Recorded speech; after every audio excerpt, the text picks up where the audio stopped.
ఏపీలో వైసీపీ అధినేత జగన్ పాలన చెత్తగా ఉందని తేల్చారు ఓటర్లు. సంక్షేమమే లక్ష్యంగా పనిచేసిన జగన్కు ప్రజలు అది మాత్రమే సరిపోదు, అవినీతి నుంచి మౌలిక వసతులు, రాజధాని, ఉద్యోగాలు కూడా కావాలని తేల్చేశారు. వైసీపీ ఇంత దారుణ ఓటమిని చవిచూస్తుందని బహుశా వైఎస్ జగన్ కూడా ఊహించి ఉండరు. ఎందుకంటే ఆయన పేదలు, దిగువ మధ్యతరగతిలోని ఒక వర్గం తనకు మద్దతిస్తుందని ఊహించారు. కానీ వైఎస్ జగన్ సంక్షేమాన్ని తిప్పికొట్టారు ప్రజలు. ఎందుకలా జరిగిందంటే మాత్రం 1,00,000 కారణాలు చెబుతున్నారు విశ్లేషకులు. ఎన్నికలకి ముందు ల్యాండ్ టైటిలింగ్ యాక్ట్ కొంప ముంచింది. ప్రజలు దానిపై భయభ్రాంతులకు గురయ్యారు. ఎందుకంటే ల్యాండ్ బుక్ పై వైఎస్ జగన్ ఫోటో ఉండడం మరింత కొంప ముంచింది. ఎంత సీఎం అయితే మాత్రం సొంత భూమిపై ముఖ్యమంత్రి ఫోటో ఎందుకనే విమర్శలు తీవ్రమయ్యాయి. ఎందుకంటే ప్రజల సొంత సొత్తది, సంక్షేమ పథకం ఏమాత్రం కాదు. అందుకే ప్రతిపక్షం సోషల్ మీడియా ద్వారా తీవ్రంగా తీసుకెళ్లిన ల్యాండ్ టైటిలింగ్ యాక్ట్ పై ప్రజలు భయభ్రాంతులకు గురయ్యారు. ఎందుకంటే అప్పటికే చాలా మంది వైసీపీ ఎమ్మెల్యేలు, వారి అనుచరుల భూ కబ్జాల మీద వేల ఆరోపణలు వచ్చాయి. కానీ వాటిపై సీఎం జగన్ స్పందించలేదు, వారిని కంట్రోల్ కూడా చేయలేదు. విచ్చలవిడిగా రెచ్చిపోయి బరి తెగించేశారు. ఎంతలా అంటే ఎలక్షన్ కమిషన్ అంటే కూడా భయం లేకుండా ఈవీఎంలు పగలగొట్టి రెచ్చిపోయాడు పిన్నెల్లి. ఇతని మీద సుప్రీంకోర్టు కూడా తీవ్ర ఆగ్రహం వ్యక్తం చేసింది. బెయిల్ ఇచ్చిన హైకోర్టుకు కూడా తలంటింది సుప్రీం. పిన్నెల్లిని ఎట్టి పరిస్థితుల్లో కూడా కౌంటింగ్ ఏరియాలోకి కూడా వెళ్లొద్దని ఆదేశించిందంటే వైసీపీ నేతలు ఎంతలా బరి తెగించారో అర్థం చేసుకోవచ్చు. మరొకడేమో ఎన్నికల పోలింగ్ బూత్లోనే ఓటర్ని కొడతాడు. వీటన్నింటినీ కూడా జగన్ చాలా తక్కువ అంచనా వేసుంటారు. కానీ ప్రజలు బెదిరింపులు, కబ్జాలు, అవినీతి, నేనే నియోజకవర్గానికి రాజుననే వ్యవహారాలను అసలు సహించరు అనడానికి ఇదే ఉదాహరణ. అది తీవ్రమైన ప్రభావం చూపించింది. మరి ల్యాండ్ టైటిలింగ్ యాక్ట్ మాత్రమేనా అంటే కానే కాదు, ఇంకా ఉన్నాయి. రాజధాని విషయాన్ని కూడా ప్రజలు తీవ్రంగా పరిగణించాలి. ఈ ఫలితాలను అర్థం చేసుకోవచ్చు. ఏపీ లాంటి అత్యంత అభివృద్ధి చెందిన రాష్ట్రానికి రాజధాని లేకపోవడాన్ని ప్రజలు సహించలేకపోయారు. ఒకవైపు హైదరాబాద్ దూసుకెళ్తుంటే మనకు కనీసం చెప్పుకోవడానికి రాజధాని కూడా లేదని ఆగ్రహం వ్యక్తం చేశారు. గతంలో చంద్రబాబు నాయుడు అమరావతి అని చెప్పినా కూడా దాన్ని కూడా అభివృద్ధి చేయలేదు ఆయన. ఇక మళ్ళీ వైఎస్ జగన్ కూడా అదే తప్పు చేశారు. వైజాగ్ని రాజధానిగా ప్రకటించినా కూడా ఎన్నికలకు ముందు కలరింగిచ్చి వదిలేశారు. అయితే ఇక్కడ ప్రకృతిని కూడా ధ్వంసం చేశారనే కోపం ప్రజలకు ఉంది. వైసీపీ నేతల కబ్జాలు కూడా ఆగ్రహానికి గురయ్యాయి. అది కూడా పెద్ద పెద్ద నేతలు రాజధాని విశాఖ అని ముందుగానే ఊహించేసి ప్రజల ఆస్తులను కూడా యథేచ్ఛగా ధ్వంసం చేశారు. ఇది కూడా ఒక కారణం. వీటి మీద వైఎస్ జగన్ దృష్టి పెట్టలేదు, అసలు పట్టించుకోలేదు. సోషల్ మీడియాలో నెగిటివ్గా వచ్చే వార్తలను తక్కువగా అంచనా వేశారు జగన్. ఎందుకంటే అది టీడీపీ చేస్తున్న తప్పుడు ప్రచారంగానే ఆయన చూశారు. అయితే కాస్త కళ్ళు తెరుచుకుని చూస్తుంటే మాత్రం తనకు తనగా సరిచేసుకునేవాడేమో. ప్రజల సొమ్మును దోచుకుంటే ఎవరూ సహించరు. వైసీపీ ఎమ్మెల్యేలకు వచ్చే నష్టం ఏమీ ఉండదు. ఎందుకంటే వారు 5-6 తరాలకు సరిపోను దోచుకొని సెటిల్ అయిపోయారు. ఇప్పుడు ఓడిపోయినా కూడా పెద్దగా పట్టించుకోరనేది వాస్తవం. కానీ ఇప్పుడు చెడ్డ పేరు తెచ్చుకుంది మాత్రం వైఎస్ జగన్ మాత్రమే. ఎగ్జిక్యూటివ్ క్యాపిటల్గా ప్రకటించినా కూడా ప్రజలు వైసీపీని విశాఖలో కూడా తిరస్కరించారు. ఇక ఏపీలోని రోడ్లు కూడా భయంకరమైన పరిస్థితి. ఇవి కూడా జగన్కు చెడ్డపేరు తెచ్చిపెట్టాయి. వానాకాలం వస్తే జనం నరకం చూశారు, వాహనాలు పాడయ్యాయి. వాటిని ఏనాడు పట్టించుకోలేదు. పక్క రాష్ట్రంలోని వారు కూడా ఏపీ రోడ్ల మీద జోకులు వేస్తున్నా కూడా వాటిని అస్సలు పట్టించుకోలేదు. మరి అసలు వైఎస్ జగన్ వాటిని ఎందుకు పట్టించుకోలేదు అనేది అందరికీ ఆశ్చర్యం కలిగించే అంశం. కేవలం ఎన్నికల్లో గెలుపు మాత్రమే చూసిన జగన్ సంక్షేమంతో డబ్బులు పంచితే సరిపోతుందిలే అనుకున్నాడు. కానీ అది ప్రజలు పట్టించుకోలేదు. మాకు రోడ్లు కూడా కావాలనేది వారి మాట. చిన్నపిల్లలు, వృద్ధులు, పేదలు కూడా ఈ రోడ్ల వల్లే 5 ఏళ్లు నరకం చూశారు. ఎందుకంటే వీరంతా కూడా ఆర్టీసీ బస్సుల్లోనే ప్రయాణం చేస్తారు. పైగా ఆర్టీసీ ఉద్యోగులు కూడా బస్సులు నడపాలంటేనే భయపడే స్థాయికి వెళ్ళిపోయారు. ఎందుకంటే రోడ్లు బాగాలేని రోడ్లలో డ్యూటీ చేసేందుకు ఆర్టీసీ డ్రైవర్లు భయపడ్డారు. ఈ సమస్యను జగన్ అస్సలు పట్టించుకోలేదు. కళ్ల ముందు కనిపిస్తున్నా కూడా ఆయన లెక్క చేయలేదు. ప్రజలను చాలా తక్కువ అంచనా వేశారు. ప్రజల కోపాన్ని చూడలేదు ఆయన. పైగా తాను మాత్రం తక్కువ దూరానికి కూడా హెలికాప్టర్లో వెళ్లారు. జనం సొమ్ముతో హెలికాప్టర్లో శరీరం కుదుపులకు లోనవ్వకుండా ప్రయాణం చేశారు జగన్. ప్రజలను కలవకుండా పరదాలు కట్టుకుని మరీ జగన్ వెళ్లారు. ఒక ప్రజానాయకుడు చేయాల్సిన పని ఇది కాదు. జనంలోకి వెళ్ళాలి, జనంలో తిరగాలి.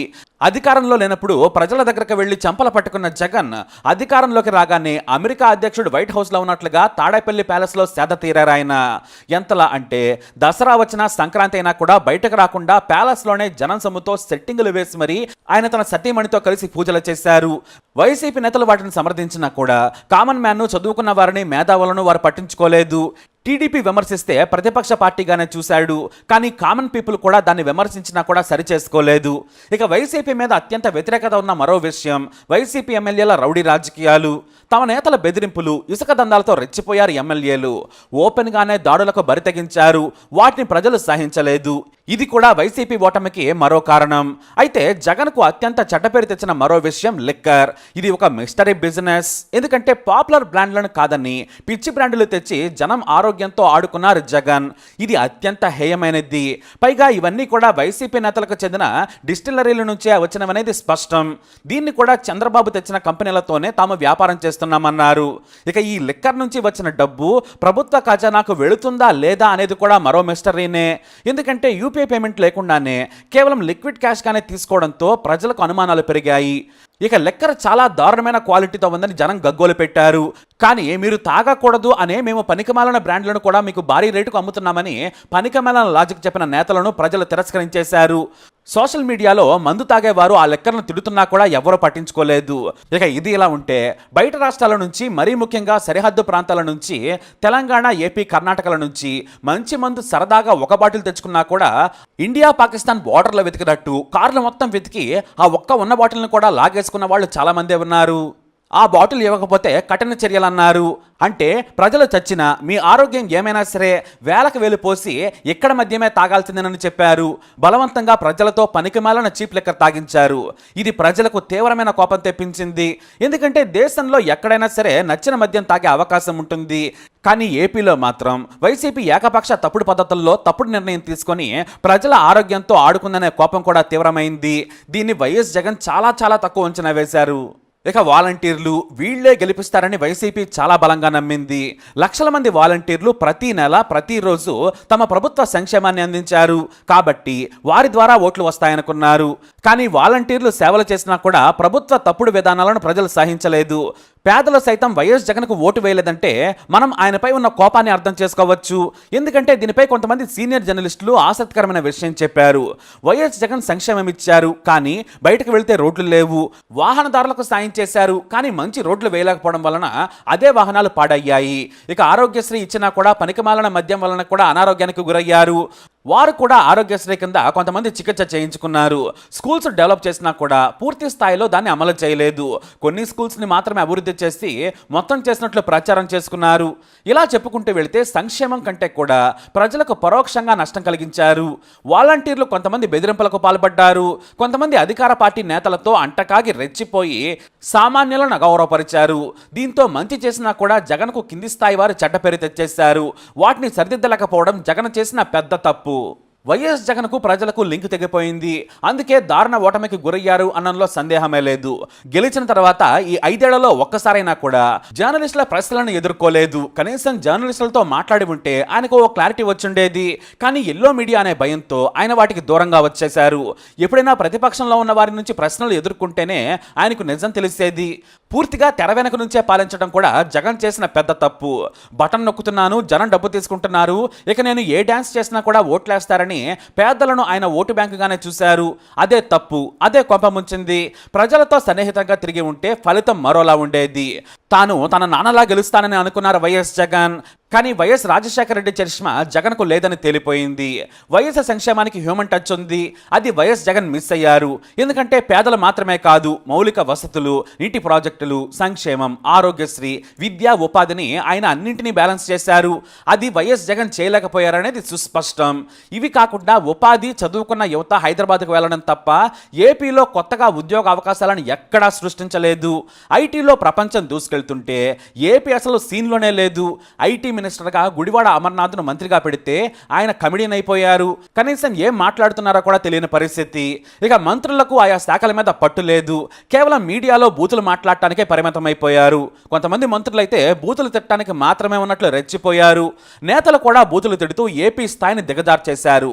రోజా, కొడాలి నాని, పేది నాని, పెద్దిరెడ్డి వీరంతా కూడా స్థాయిని మరిచి మీడియాలో మాట్లాడిన మాటలు కూడా జనాలకు కంపరం కలిగించేస్తాయి.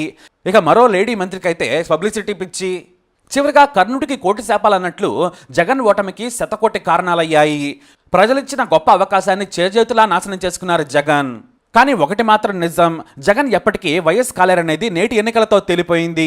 మా నాయకుడు వైఎస్ను మించి చేశాడని కాకాలు బాకాలు ఊదారు. కేవలం జగన్ను ప్రసన్నం చేసుకోవడానికే ఆ డబ్బా మాటలు. కానీ వైఎస్ఆర్ వేరు, జగన్ వేరని తేలిపోయింది. ఇకనైనా జగన్ తన చుట్టూ ఉన్న భజన పరులను తొలగించుకుంటే మంచిది. ఇక ఊహాలోకం నుంచి ఈ లోకంలోకి రావాలి. ప్రజలతో సంబంధం లేకుంటే అంతే సంగతులు. వృద్ధాప్యంలో ఉన్నా కూడా చంద్రబాబు నాయుడు కసిగా చేసిన పోరాటం కూడా వైఎస్ జగన్ ఓటమిలో కీలక పాత్ర పోషించింది. బాబు వస్తే మంచి రాజధాని, ఉద్యోగాలు, నాణ్యమైన విద్యుత్తు, మంచి రోడ్లు వస్తాయనే ఆశతో ఉన్నారు ఏపీ ప్రజలు. బాబును బలంగా నమ్మారంతే. అయితే వైఎస్ జగన్ బాబులా గెలవాలంటే మాత్రం ఎంతో తపించి పోరాడితే తప్ప జరగదు. ఎంత తప్పులు సరిదిద్దుకున్నా కూడా బాబు ఫిగర్ని దాటం చాలా కష్టం. అది ఎన్నేళ్లు పడుతుందో ఎప్పుడవుతుందో కూడా చెప్పలేం. ప్రస్తుతానికైతే జగన్ ముందు ఉంది ఒక్కటే, ముందు తన తప్పులు తెలుసుకోవడం. మరి కర్ణుడికి కోటి శాపాలు అన్నట్లు జగన్ ఓటమికి కూడా శతకోటి కారణాలు. మీరే కారణం చెబుతారు. మీ అభిప్రాయాన్ని కమెంట్ ద్వారా తెలియజేయండి. ఈ వీడియో అప్డేట్స్ కోసం మై ఛానల్ ఫాలో అవ్వండి. అలాగే తప్పకుండా సబ్స్క్రైబ్ చేసుకోండి.